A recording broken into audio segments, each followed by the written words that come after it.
Cam's reflections. The topic that I think we're going to discuss today or talk about is more related to what we allow. What do we do even though our gut feel says, no, maybe this is not the right time to do it. Or maybe we shouldn't be getting involved with this thing at all, but we do it to try and keep the peace. And I think that becomes a challenge because later then we feel a bit off.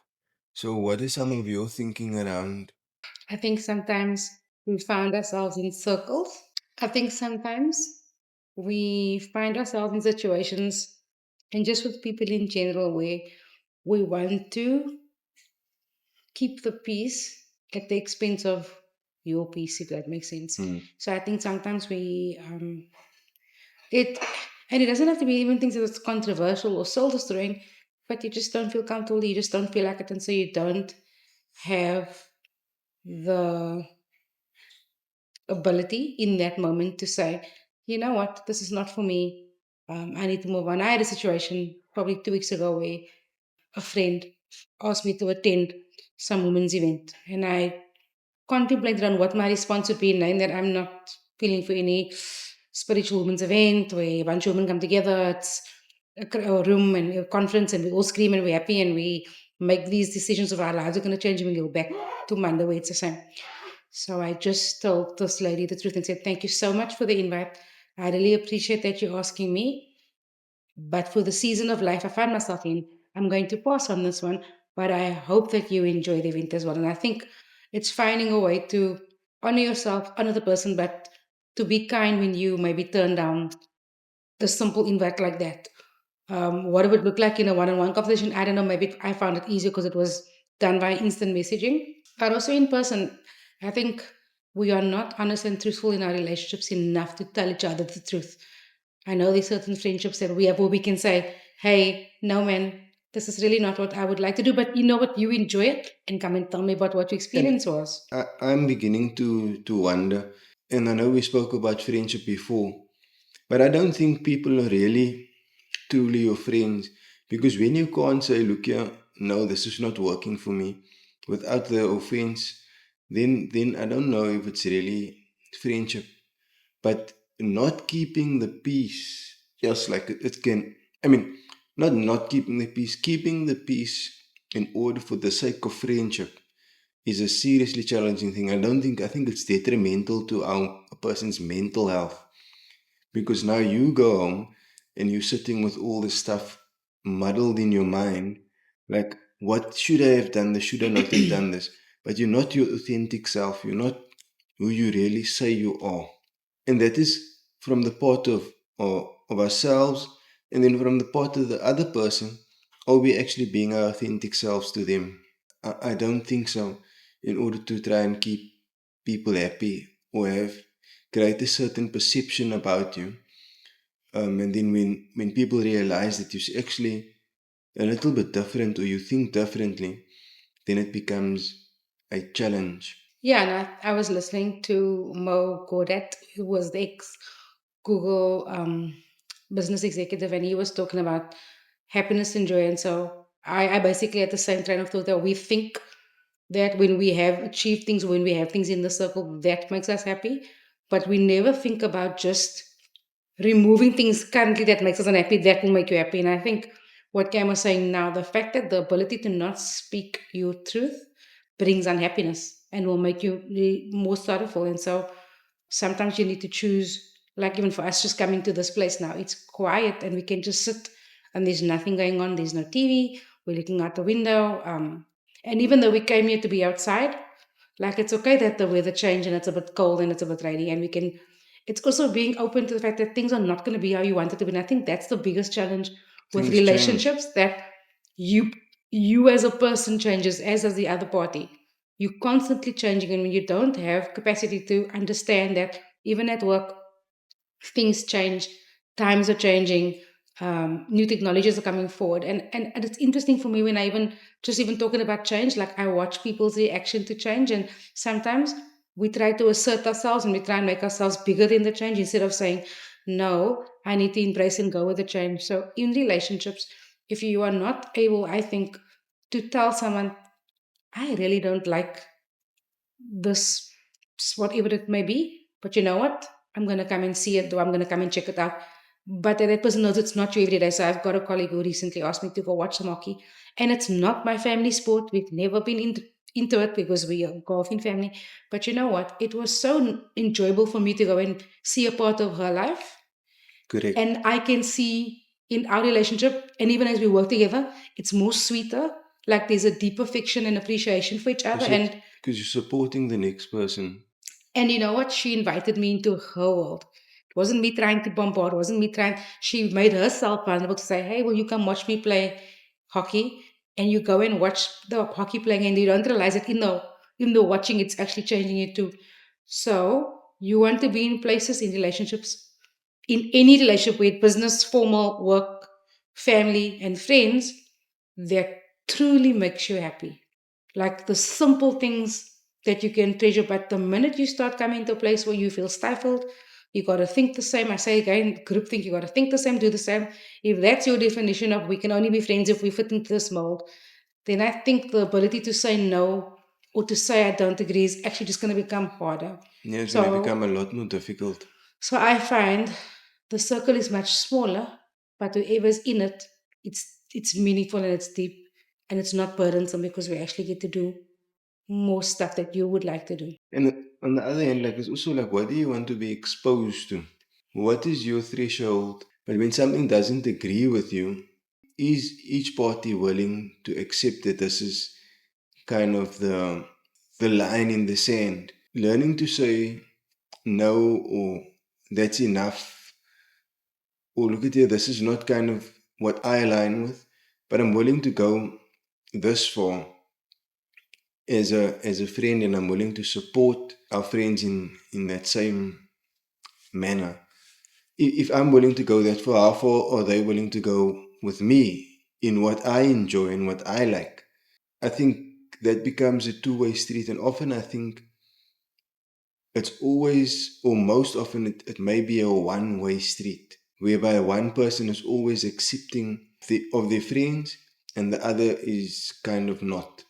And in fact, I told Jill the other day, like, yo, I actually don't feel like people, because I've just, over the last while, I've just experienced craziness.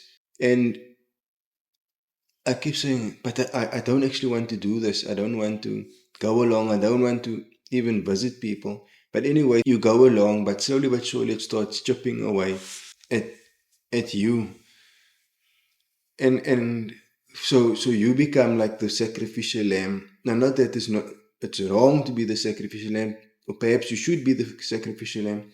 But when it starts affecting your mental health, I think that's where you need to say, like, look here, no man, I actually can't do this. And I just go back to last week. Last week it was my birthday, and it was technically just us for most of the day. And that was so good because we could do what we wanted to do. I mean, it wasn't anything amazing. We played golf, we went for ice creams, we went for a short ride, and then we had some friends come over later the evening. But it was okay.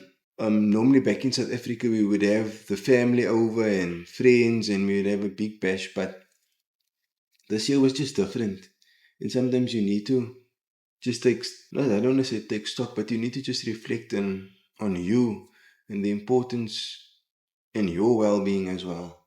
Yeah, I also want to just take a step back and get to what you said. And I think we're also in the age where we need to ask people's permission, even when we're sharing vulnerable stuff, or to ask, I'd like to share this with you.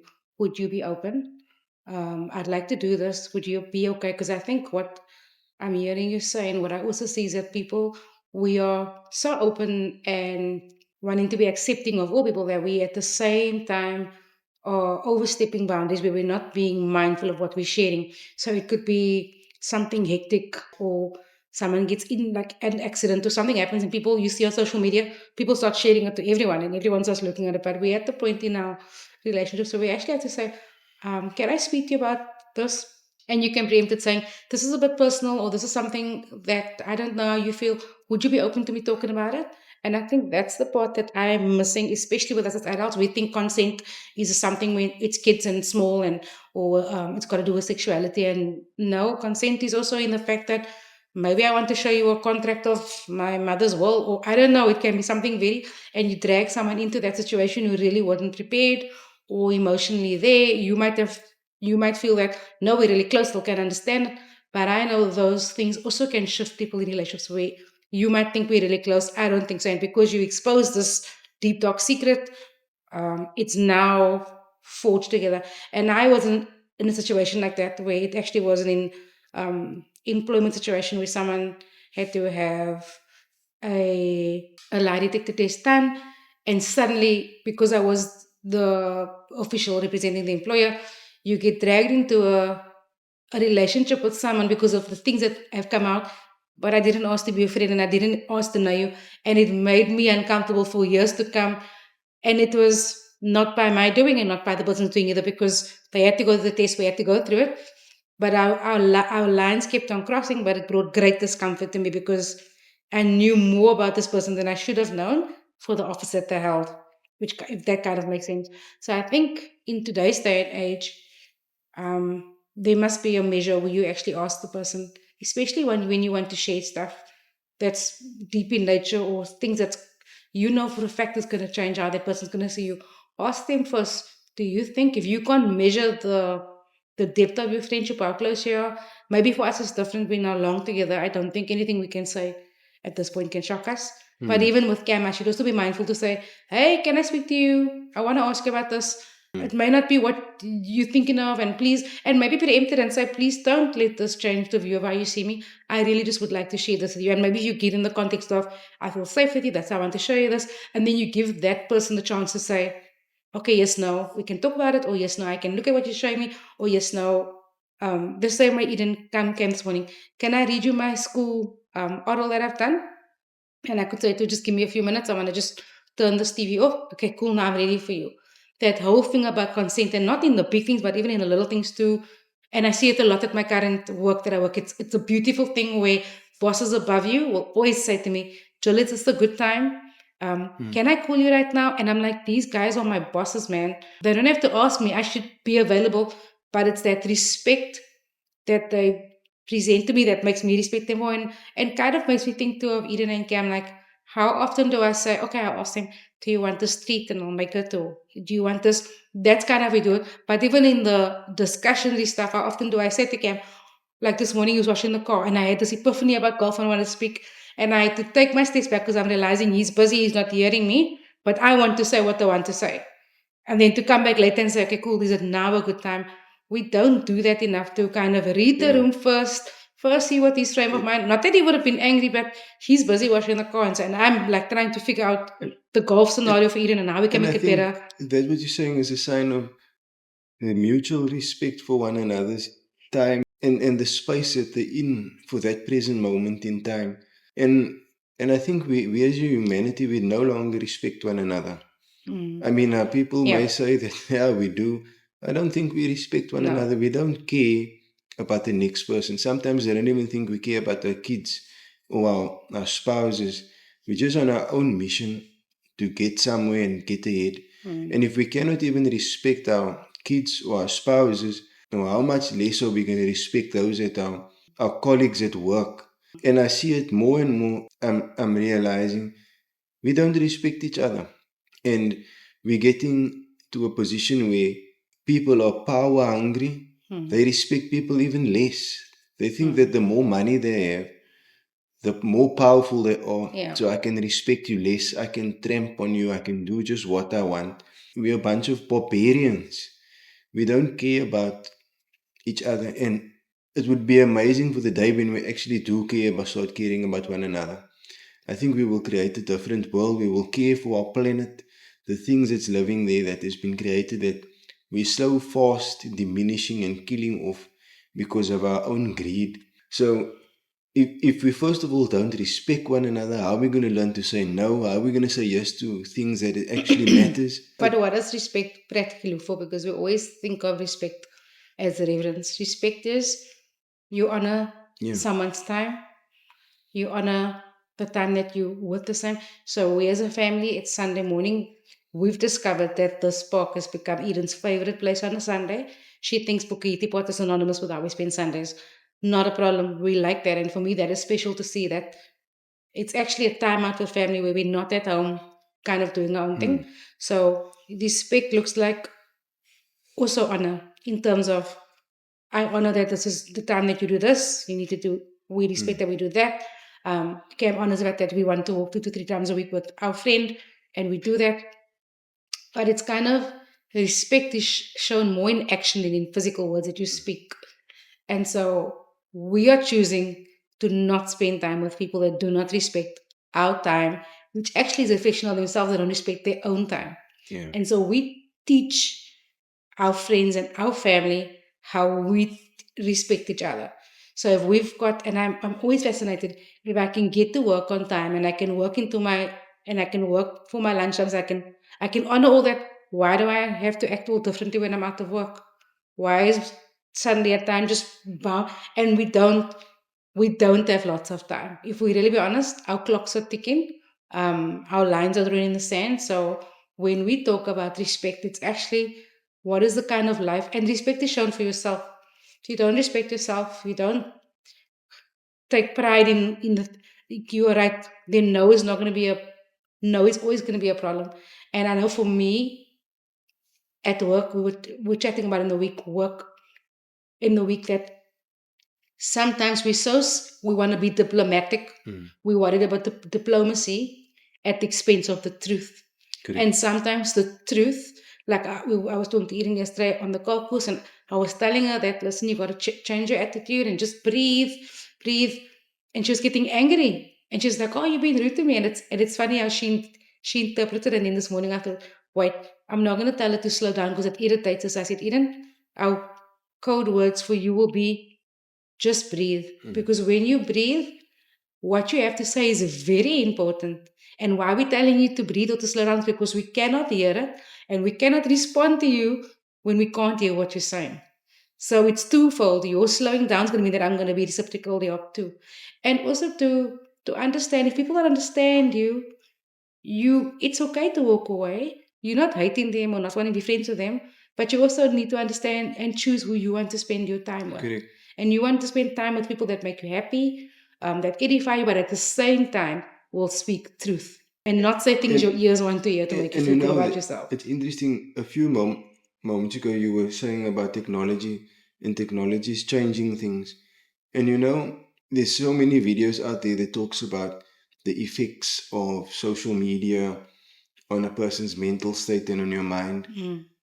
But if you notice, so many YouTube videos or TikTok videos, the people are it's rapid speech, which is actually slow speech because we know certain people in certain countries actually speak slow. I Yeah. mean, it's just a given. I think we in South Africa tend to speak a little bit faster, but generally people speak slow. Mm. And when you notice that all the YouTube video content, those same people who in countries that we may have been are actually speaking faster than what we are speaking as South Africans.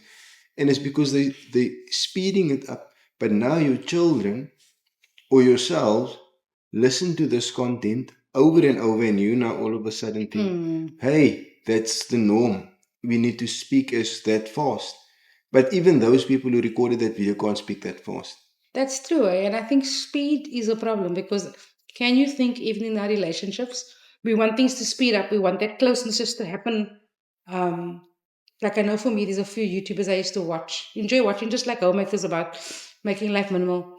And their marriages, well, they got divorced, and you kind of like, well, that's sad. And like a deep sad, into the point where I actually can't continue watching because this person had a massive life event. And then I said to Cam, but what, how sick is this, my brain? What if the divorce was clickbait to get more views because they maybe would appeal more to the world as a single mom with 4 kids? Sick, eh? But that's exactly where Yeah, the world is going in terms of and projecting what the new normal looks like. Like you're not supposed to, and I'm being very broad. You're not supposed to stay married. You're not. You need to speak faster. And so, could it possibly be that in my friendships too, I want that speed of relationship, and the depth of going there without walking through the deep waters can be. But I come back to it really dropped on me. Are we actually asking for consent when we speak to our Yeah. friends and saying, listen, I really want to say this the same way we would want to watch a movie. I really want to watch this, but it doesn't work for everyone in the family. Maybe we need to speed up that part so we can get past the murder scene. I don't know, so we can watch the how the mystery gets sorted out, or it can just be that I really just don't want to watch this, and we don't because there's context or there's a story. It was interesting, basically saying that here's the danger of humanity, and I support Cam's "We are barbarians." Completely, I support it. Basically, what Mo Godat was saying that AI is not a bad thing. Who's teaching artificial general intelligence? It's us. So if artificial general intelligence is going to become corrupt and say bad things, it's because we taught it that and we fed it. Is that not sick as a society? As in, Yeah. can we not say nicer things? And so even for me, it's funny at work. Copilot always greets me nicely, and I'm like, no, I speak back and speak kindly. And Cam was the one who said, you know what? Always say please and thank you, be kind, because that large language model is learning from you. But you know what? That should be your normal demeanor, is to be kind. And I think that's the part of humanity that scares me, but in the sense of that being in spaces in the last few weeks, we're grown ups, 70-year-olds older are being rude. I don't know if I've got capacity for that. And also then asking ourselves as parents, to be exposed our child. Yes, you want to build tenacity. Yes, you want to build resilience. But at what point does it not cross lines where it literally breaks the person's spirit to say that everyone who's old is nasty just because of one consistent bad behavior we're seeing over a number of time? And like that is something that must be addressed. For me, I've reached a point now in life where, look, if people don't like me, then they don't like me, but I'm gonna say something. I even think of when I first came to New Zealand, and I was assessing the education and the type of work that Eden was doing. And I'm like, wow, this is so vastly different Schoolwork, to be schoolwork exact. to what we do in South Africa. Or for us, what we were doing, we were following an American curriculum. And I'm like, the work that was being taught there was of a very high standard. And when I approached and I questioned this thing, I was basically immediately shot down by the individual. Funny though, just this week on the news, there was a big thing where they talk about the education that was being given over the past 23 years or whatever has failed the children. So when someone says something, why is our first reaction to shoot that person down instead of actually thinking and saying, where is this person coming from? What is their context? What do they understand? What have they been exposed to before shooting them down? Only for a year later, for exactly what I was saying about the education system, for it now to actually going to possibly change. I mean, that is a sign that we as humans are barbaric, that we don't actually think and we don't care about the next person's opinion. We think that we are on a certain platform, we're on a certain level, and the next person cannot tell us anything, which actually makes us unteachable. And I think that is actually sad because we are always learning. Doesn't matter if you got a doctorate in whatever, you got a master's in whatever, or you're just highly experienced in a specific area, you're still gonna learn something from someone. And to be open and willing to learn from that.